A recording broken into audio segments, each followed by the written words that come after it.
Hello friends, मैं अभिषेक करवा एजुकेशन.सर्विंग channel पे आपका स्वागत करता हूं। आज का जो टॉपिक है हमारा जो है मल्टीप्लेक्सर। मल्टीप्लेक्सर जो टॉपिक है ये डिजिटल इलेक्ट्रॉनिक्स के कॉम्बिनेशनल सर्किट के अंदर ये टॉपिक पढ़ते हैं हम। ठीक है, मल्टीप्लेक्सर से रेलेवेंट हमारे को गेट एग्जामिनेशन में कुछ क्वेश्चंस देखने को मिल जाते हैं, तो इसीलिए let's start multiplexer. Multiplexer is a digital switch that has multiple inputs whereas only single output। ठीक है क्लास, मल्टीप्लेक्सर एक ऐसा कॉम्बिनेशनल सर्किट है जिसके अंदर मल्टीपल इनपुट्स होंगे और सिंगल आउटपुट होगा। अब उन इनपुट में से कौन सा इनपुट जो है वो आउटपुट पे आएगा ये डिपेंड करता है सिलेक्ट लाइंस पे। तो देखिए यहां पे दो लाइंस लिखी है मैंने, एक तो a multiplexer is a digital switch that has multiple inputs and a single output. The output is selected. The output जो है वो कौन सा इनपुट जो है वो आउटपुट में आएगा वो डिपेंड करता है सिलेक्ट लाइंस पे। ठीक है, तो देखिए क्लास, अगर मैं एक सिंपल सा ब्लॉक डायग्राम बनाऊं मल्टीप्लेक्सर का तो कुछ इस तरीके का बनेगा।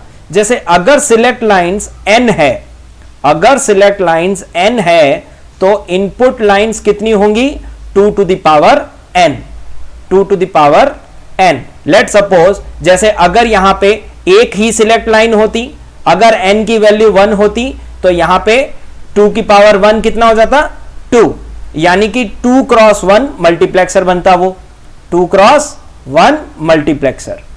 ठीक है क्लास, देखिए यहां पे ये लिखा भी है मैंने, अगर एक सिलेक्ट लाइंस है तो 2 क्रॉस 1 मल्टीप्लेक्सर बनेगा, अगर दो सिलेक्ट लाइंस हैं तो 4 क्रॉस 1 मल्टीप्लेक्सर बनेगा, अगर 3 सिलेक्ट लाइंस हैं तो 8 क्रॉस 1 मल्टीप्लेक्सर बनेगा, और अगर 4 सिलेक्ट लाइंस हैं तो 16 cross 1 select lines 16 cross 1 multiplexer बनेगा।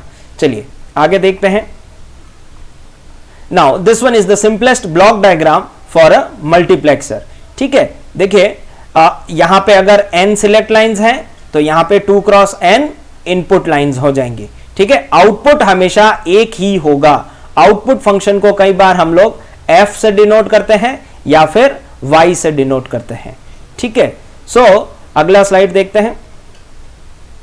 Now 4 cross 1 multiplexer, 4 cross 1 multiplexer के अंदर कितने इनपुट्स होंगे 4 इनपुट्स होंगे। लेट यहां पे जो गिवन है P0, P1, P2 और ये P3, ये तो 4 इनपुट्स हो गए। और सिलेक्ट लाइंस कितनी है 2 सिलेक्ट लाइंस होंगी। अगर हमारे पास सिलेक्ट लाइंस अगर 2 हैं तो इनपुट लाइंस कितनी हो जाएंगी 4। ठीक है, तो ये जो मल्टीप्लेक्सर बनेगा that will be a 4 cross 1 multiplexer, 4:1 multiplexer. Multiplexer को हम लोग मक्स भी लिखते हैं। ठीक है, नाउ अब देखिए इसकी ट्रुथ टेबल को समझते हैं। This one is the truth table, truth table of 4 cross 1 multiplexer. देखिए अगर दो सिलेक्ट लाइंस हैं S0 एंड S1 तो हमारे पास 4 कॉम्बिनेशन हो सकते हैं, या तो दोनों ही 0 हो या फिर दोनों ही 1 हो। ठीक है, या फिर अल्टरनेटली दोनों में से एक 0 हो और एक 1 हो।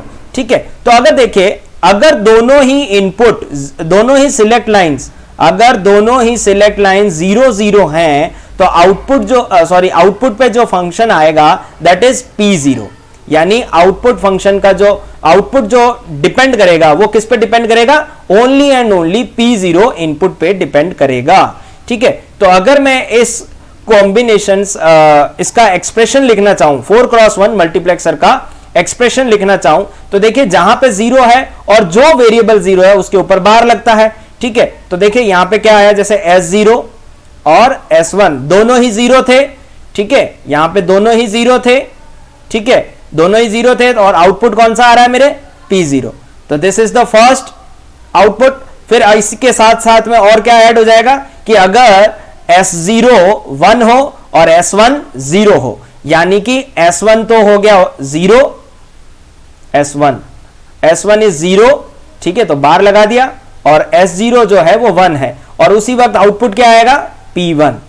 ठीक है, साथ ही साथ में अगर हम बात करें ये इस तरह भी हो सकता है। अगला केस S0 पे बार है और जब आउटपुट क्या आ रहा है P2, और साथ ही साथ में एक लास्ट केस क्या बचेगा कि S1 S0 दोनों ही 1 हो और आउटपुट क्या आ रहा है P3। इन चारों के समेशन से बनेगा हमारा मल्टीप्लेक्सर का आउटपुट एक्सप्रेशन, जो कि यहां पे ये रिटर्न है। ठीक है क्लास, तो this will be the 4x1 multiplexer output. ठीक है, नेक्स्ट देखते हैं कि 4x1 मल्टीप्लेक्सर का जो लेआउट डायग्राम है, जो फिर कॉम्बिनेशनल सर्किट के थ्रू, एओआई लॉजिक के थ्रू अगर हम बनाएं तो किस तरह बनेगा। तो यहां पे देखिए, सबसे पहले अगर हम बात करें कि यहां पे क्या बनता है कि एंड गेट है ये, ठीक है, और अगर देखिए यहां पे ये S1 है और ये S1 का बार है because it is passed from not gate, और सिमिलरली यहां पे ये S0 है और ये यहां पे S0 का बार है। ठीक है, अब हमें पता है कि सबसे पहले जो एक्सप्रेशन आता है, अगर P0 आउटपुट आता है तो दोनों ही बार वालों से कनेक्ट होता है, S0 और S1 दोनों ही बार से कनेक्ट होता है। सिमिलरली अगर मैं यहां बात करूं तो P3 और S0 और S1 दोनों ही 1 होते हैं। ठीक है, तो ये हमारा आउटपुट एक्सप्रेशन जो हमने पिछली स्लाइड में देखा था कुछ इस तरह का था। ठीक है, अब हम आगे बढ़ते हैं। तो ये जो आउटपुट बनेगा, जो मेरा सिंबल बन रहा है वो कुछ इस तरह का बनेगा, 4x1 मक्स का, 4x1 मक्स।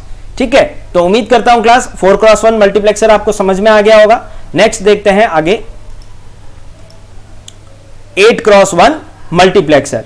ठीक है, 8x1 मल्टीप्लेक्सर के अंदर क्या होंगे, 8 इनपुट्स होंगे। ये देखिए यहां पे A0 से लेकर A7। अगर 8 इनपुट्स हैं तो सिलेक्शन लाइंस हमें पता है 3 होनी चाहिए, बिकॉज अगर यहां पे 3 सिलेक्शन लाइंस होंगी तो यहां पे 2 की पावर n, 2 की पावर n यानी 2 की power 3, that will be 8 if n is equal to 3। ठीक है, तो यहां पे ये 8x1 मल्टीप्लेक्सर बन जाएगा। अगर ये तीनों लाइन 0 0 0 है तो A0 आउटपुट में कनेक्ट हो जाएगा इस तरीके से, A0 जो है वो आउटपुट से कनेक्ट हो जाएगा। तो देखिए ये रहा A0 और ये तीनों 0 0 0 हैं। ठीक है, तो अब देखिए यहां पे क्या लिखा हुआ है, S0 का बार, S1 का बार, S2 का बार और साथ में आता है A0। इसी तरह फाइनल में अगर हम देखें तो S0, S1, S3 तीनों 1 है और A7 के साथ इसका कॉम्बिनेशन बनेगा। ठीक है, तो ऐसे हमें 8 एंड गेट चाहिएंगे। तो ये रहे हमारे एंड गेट 1 2 3 4 5 6 7 और ये 8 एंड गेट्स टोटल लग गए। इन सभी के कॉम्बिनेशंस के साथ हमें एक और गेट लगा दिया है साथ में, दिस वन इज और गेट, और जो आउटपुट होगा वो सिंपल एक ही आउटपुट होगा। This is 8x1 multiplexer. ठीक है क्लास, तो आगे देखें हम और क्या है 8x1 मल्टीप्लेक्सर में। ठीक है, तो यहां पे देखिए ये हमारे 8 इनपुट्स हो गए। ठीक है, और ये Y हमारा आउटपुट हो गया, 3 सिलेक्शन लाइंस हो गई। ठीक है, नाउ अब आगे डिस्कस करते हैं class application of multiplexer. Application of multiplexer के अंदर क्या है कि देखिए अगर मैं यहां पे एक सिलेक्शन लाइन, मैं अगर 4x1 2x1 2 सिलेक्शन लाइन वाला एक मल्टीप्लेक्सर यूज करता हूं जिसके अंदर 4 इनपुट होंगे, एक ही आउटपुट होगा। ठीक है, एक ही आउटपुट होगा। अगर मैं यहां से 0 0 दूंगा तो मेरा जो सबसे पहली लाइन है वो सिलेक्ट होगी और वही आउटपुट में मिल जाएगा। यानी कि इस MP3 प्लेयर से जो भी गाने या जो भी साउंड आ रहा होगा वो इन स्पीकर से आवाज आनी शुरू हो जाएगी। ठीक है, समझ रहे हैं आप। अगर यहां से मैं 0 0 देता हूं तो मेरी फर्स्ट लाइन सिलेक्ट होगी, मतलब इनपुट की पहली लाइन सिलेक्ट हो जाएगी, D0 यहां पे नाम दे रखा है। ठीक है, तो यानी कि ये किससे कनेक्टेड है, एक हमारे MP3 प्लेयर से कनेक्टेड है और यही MP3 प्लेयर का साउंड जो है अब मुझे मेरे इस स्पीकर पे आउटपुट में सुनाई देगा। अगर मैं यहां पे 1 1 देता हूं, 1 1 सिलेक्शन लाइन पे मैंने क्या दिया है 1 और 1, तो जो भी डिजिटल केबल टीवी का जो आउटपुट आ रहा होगा वो यहां से कनेक्ट होके इस लाइन में जाएगा और यहां पे मुझे स्पीकर में उसकी साउंड सुनाई देगी। समझ रहे हैं आप। तो यानी कि हम 4 डिवाइसेस कनेक्ट कर रहे हैं हमारे स्पीकर्स के साथ। ठीक है, तो this is a simple application of multiplexer. Class, उम्मीद करता हूं आपको ये लेक्चर समझ में आया होगा। Thank you.